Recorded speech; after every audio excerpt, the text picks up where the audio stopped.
Salut les amis, toute nouvelle vidéo.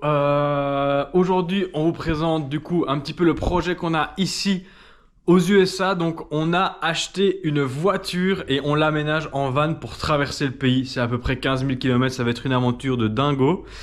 Donc on a acheté la voiture hier après quelques déboires. Je vous avoue que c'était pas si évident, on vous expliquera peut-être un peu plus tard comment ça s'est passé quand on a vu les premières voitures et tout. On était un peu désespérés. Cette fois-ci on a notre voiture, c'est l'heure du reveal. C'est parti les amis. Ouais, donc les gars, comme je vous disais tantôt, on a eu quelques déboires avec la voiture dans le sens où on a eu un ou deux premiers rendez-vous. Et genre le premier rendez-vous, on avait trouvé une voiture pile poil ce qu'on voulait, familiale, 7 places, donc avec full place, de quoi mettre un lit, etc. C'était nickel. Et puis genre les gars sont arrivés, c'était genre deux Espagnols, la voiture elle puait la weed, donc elle puait l'herbe, elle était dégueulasse. Les papiers étaient plus bons depuis quasi 10 ans, enfin il y avait vraiment rien qui allait, les gens ils disaient ah oui mais on doit quitter le pays absolument demain, donc on est quasi sûr que c'était genre une bagnole volée ou quoi. C'était le carnage. Et deuxième voiture qu'on a été voir, je demande à Isa de checker les phares et tout, et on voit qu'il y a un phare qui va pas, et le propriétaire qui était assez sympa, regarde au phare, il ouvre le phare de l'arrière, et là il y a genre 10 litres de flotte qui tombe du phare, enfin ça ressemble à rien, il disait oh bah je suis désolé, je peux pas la vendre comme ça. Du coup, après quelques recherches pendant une semaine, on trouvait vraiment rien. Cette fois-ci, on a trouvé, on est trop content. Attention les amis, reveal dans 3, 2, 1.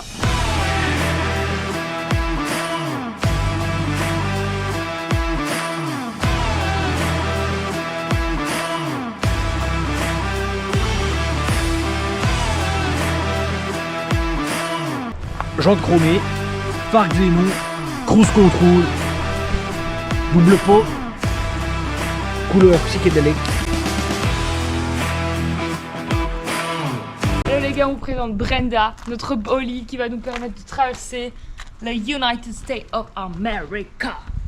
Bon, donc on a acheté ce petit bolide, c'était très compliqué, beaucoup plus compliqué que prévu, mais finalement on s'en sort pas mal. Donc son nom est Brenda, comme on vous l'a dit, parce qu'elle est vieille mais quand même special. Je vais vous montrer un petit peu l'intérieur, pas dans les détails, hein. On n'est pas dans auto, mais je vous montre le coffre. Le coffre, il est pas mal. Est-ce qu'il va s'ouvrir déjà?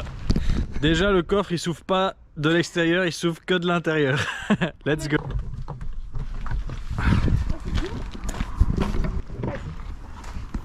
Hop. Hello. On a une réduction parce que le coffre s'ouvre pas. Bon, on vous explique l'idée c'est quoi. Donc l'idée c'est qu'on va traverser les États-Unis, on va faire environ 10 000 km dans notre voiture et l'idée est de dormir dans la voiture à différents campings, à différents parcs nationaux, donc on est surexcités. Donc il fallait quelque chose dans lequel on pouvait mettre un matelas et être quand même assez confortable. Donc voilà le petit bolide. Du coup, niveau détail, c'est une Nissan Murano de 2005 et elle a 133 000 miles, donc ça a un peu plus de 200 000 km chez nous. Et on l'a eu pour 3 800 $, donc c'est environ 3 500 €. Voilà, comme ça vous avez toutes les infos. Ouais, donc tout frais inclus, donc ça veut dire qu'on ne doit faire aucun papier administratif parce que généralement on aurait dû se rendre à plein d'endroits différents, c'était assez compliqué. Et là en fait, vu qu'on a acheté ça dans un garage, il a tout fait pour nous, donc ça c'est le côté positif. Alors pour ceux qui sont vraiment intéressés de faire comme nous et d'acheter une caisse aux États-Unis, etc., on va faire un moment à la fin de la vidéo. On explique comment ça se passe niveau papier, assurance, etc. Donc n'hésitez pas à rester jusqu'à la fin. Vous demandez aussi peut-être pourquoi on loue pas une voiture. Tout simplement, c'est peut-être plus simple et plus sûr. Pourquoi? Parce que ça coûte entre 6 et 7 000 $ ici de louer de la côte ouest à la côte est. Donc on a vite abandonné l'idée et on se dit que bon, on allait acheter une vieille bagnole et peut-être essayer de la revendre à la fin, comme ça ça nous coûte moins d'argent, quoi. Et c'est un peu plus funny d'avoir son minivan avec nous. Aujourd'hui les gars, on vous emmène avec nous pour aller chercher tout notre matos de camping, d'aménagement de la caisse, etc. Let's go. Bon les gars, là on va débarquer un bureau d'assurance de voiture parce que ça fait 1 heure, 2 heures d'ailleurs qu'on essaie de le faire en ligne. 5W403727.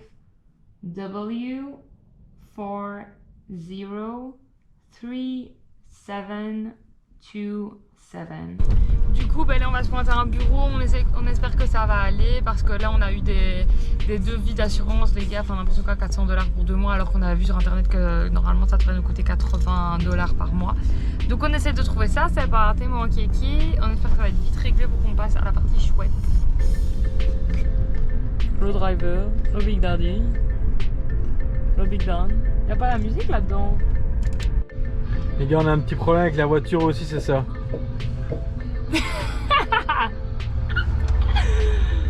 Ça va, il y a pire comme problème.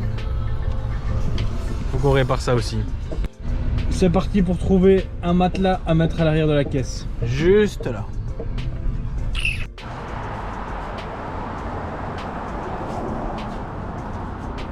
Et on vient de faire 5 magasins pour essayer de trouver un matelas. Impossible de trouver en dessous de 250 $. On est day et c'est jamais les bonnes dimensions. Du coup on s'est rabattu sur des lits de camp qu'on va, qu'on va essayer de coller l'un à côté de l'autre. Enfin voilà, on va essayer de bidouiller quelque chose, on va voir si c'est un match ou pas.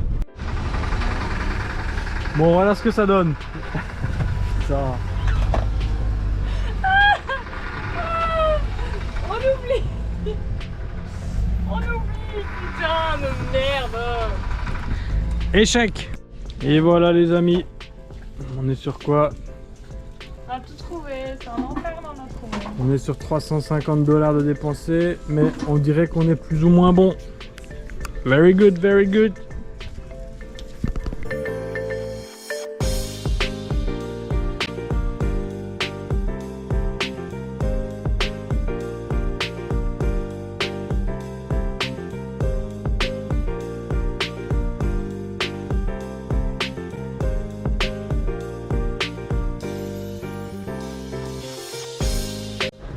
Tout bon voyageur a besoin de son petit furet.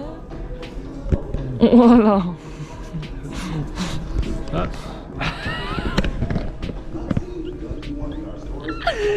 Non. Comment c'était David Croquette? On est plus croquette que David. Bon du coup les gars, on est des gros rats comme on vous a expliqué. On va faire nous-mêmes notre lit dans notre voiture. Donc là on est en train d'essayer de le faire. Lisa déballe les trucs. On va essayer de voir ce que ça donne hein. Donc là les gars, on a une première couche comme ça, une deuxième couche comme ça. Ensuite on va mettre ça. C'est genre un espèce de matelas, mais pas vraiment. C'est un peu un truc en mousse, genre qui adoucit le cul quoi. On va dire ça comme ça. Pas mal. Bon voilà, avec la petite couche de mou là, ça donne ça. Dernière étape. Dernière étape, le petit drap. Ça commence à ressembler à quelque chose les gars. On va essayer.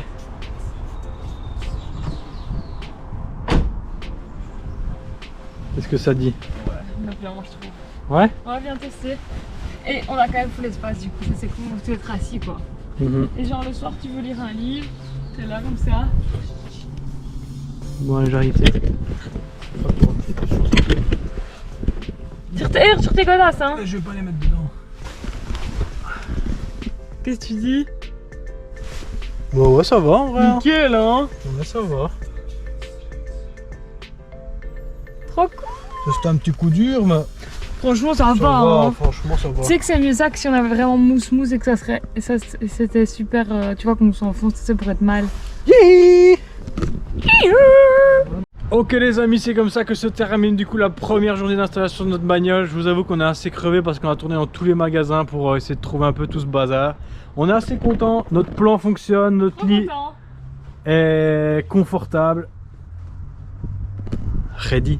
On se retrouve dès demain pour le reste des courses et on vous présentera le reste de l'aménagement de la voiture. Le car tour, on vous fera un car tour.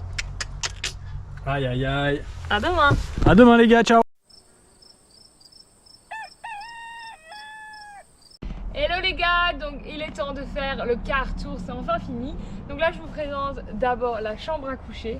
Donc vous avez vu la construction du lit, on est arrivé sur un truc super confortable. On a double sac de couchage, donc on va avoir bien chaud dedans. C'est vraiment un gros lit douillet. Et on a vraiment beaucoup d'espace quoi. C'est pas un lit simple, c'est vraiment un lit double super bien. Là c'est nos petits cordons où on va pouvoir mettre sécher notre linge quand on est sur la route et qu'on veut que nos essuies sèchent ou des choses comme ça. Et alors on aura toujours nos clés qui pendront là parce que si on doit démarrer rapidement dans la nuit, on sait où elles sont.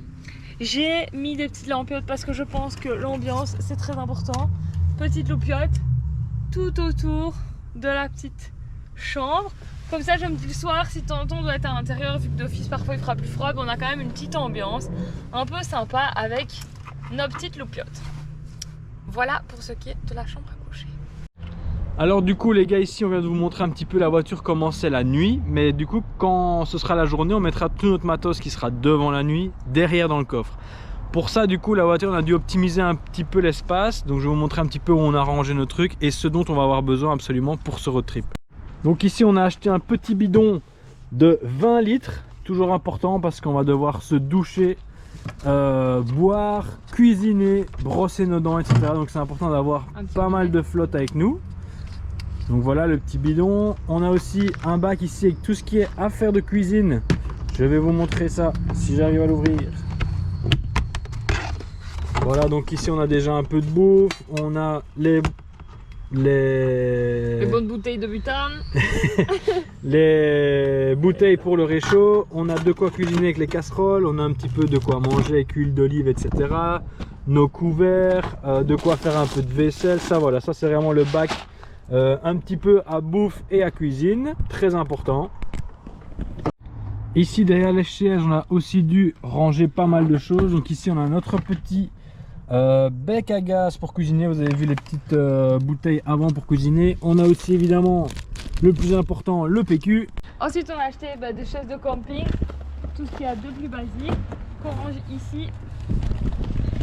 Entre les sièges aussi du coup. J'arrive pas à sortir. On a acheté des filets transparents, ça paraît con mais c'est hyper important parce qu'au moins on voit tout ce qu'il y a et on aura toutes les choses essentielles genre dentifrice, brosse à dents, les choses qu'on utilise vraiment tous les jours, shampoing, etc.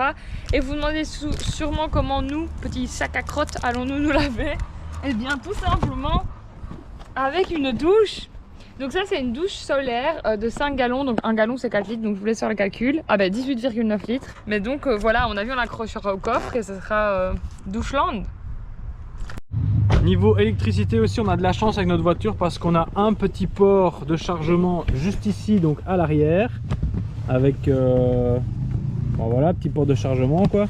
Et on en a aussi un à l'avant, donc c'est top pour faire charger tout ce qui est téléphone, batterie portable, baffle, enfin vraiment tout ce dont on a besoin. Donc ça c'est assez cool, c'est assez pratique. Le deuxième est juste ici à l'intérieur, donc c'est top. Et ensuite on a également des caches carreaux, Lisa va vous expliquer évidemment. Donc on a le cache pour mettre ici devant pour le pare-brise. En plus ça isole un peu, donc Théo se fout de moi avec l'isolation, mais il y a des endroits où on sera haut en altitude, donc je pense qu'on sera content d'être un peu isolé. Donc ça va parfaitement pour celui-ci. Et celui-là je vais m'amuser à le coller et à mettre des scratchs pour qu'on puisse le mettre à l'arrière. Pareil pour quand on dorme, on scratch et comme ça les gens ne nous voient pas. Et alors on a aussi acheté, c'est ici quelque part, ouais c'est là, on a aussi ceux-là qui sont deux qui s'ouvrent comme ceci et donc ça je pense qu'on va les mettre au niveau des fenêtres avant et voir si on met quelque chose aux fenêtres arrière parce qu'en fait c'est teinté, donc voilà. Voilà les amis, c'est comme ça que se termine cette nouvelle vidéo. On démarre dimanche exactement notre grand road trip, donc on a déjà hâte de vous montrer tout ça. On espère que la voiture va pas nous lâcher.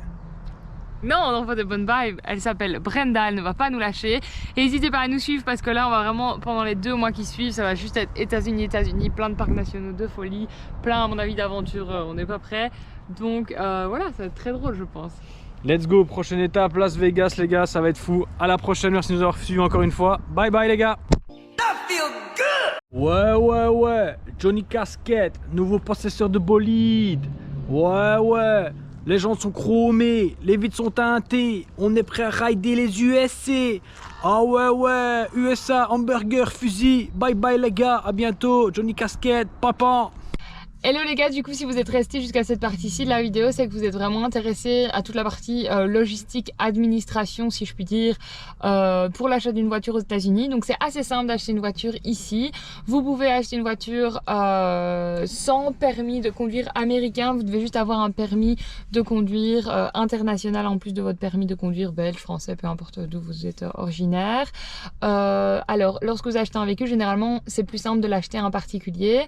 Vous devez vous assurer que le particulier va vous revendre la voiture avec déjà une plaque et alors vous devez vous assurer, en tout cas ici en Californie, que votre voiture a passé le smog. Donc on dit la voiture elle est smogged, ça s'appelle comme ça. Ça veut juste dire en fait qu'elle a été au garage et qu'ils ont en la branchant à un ordinateur, ils ont vérifié qu'il n'y avait pas de problème technique, etc. C'est pas aussi complet qu'un contrôle technique, mais c'est déjà assez rassurant au niveau du véhicule. Donc nous c'est vrai qu'on a cherché pendant longtemps pour trouver au niveau d'un particulier, on n'a pas trouvé, donc on a fini finit par le faire dans un garage, ce qui fonctionne aussi.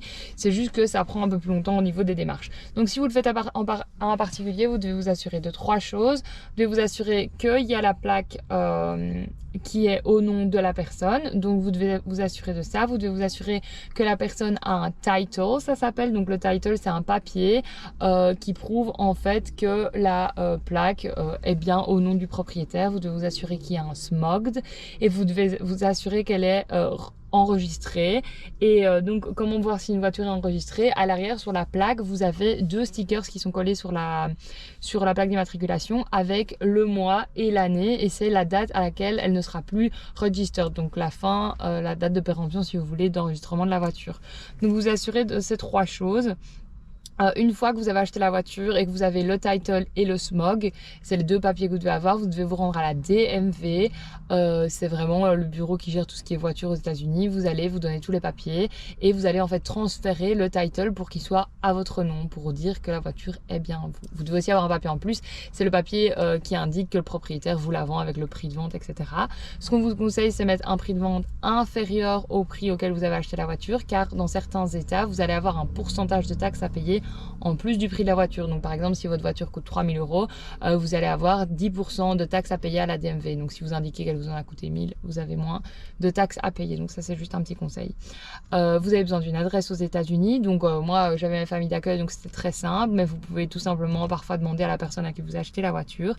Il faut quand même qu'il soit digne de confiance, parce qu'en fait la DMV, elle va vous donner des papiers qui sont temporaires, donc vous pouvez directement rouler avec la voiture et être dans les règles, mais dans les 2 semaines qui vont suivre, vous allez recevoir votre title officiel avec le nom, etc. Et vous avez besoin de ces papiers pour revendre le véhicule, c'est très important.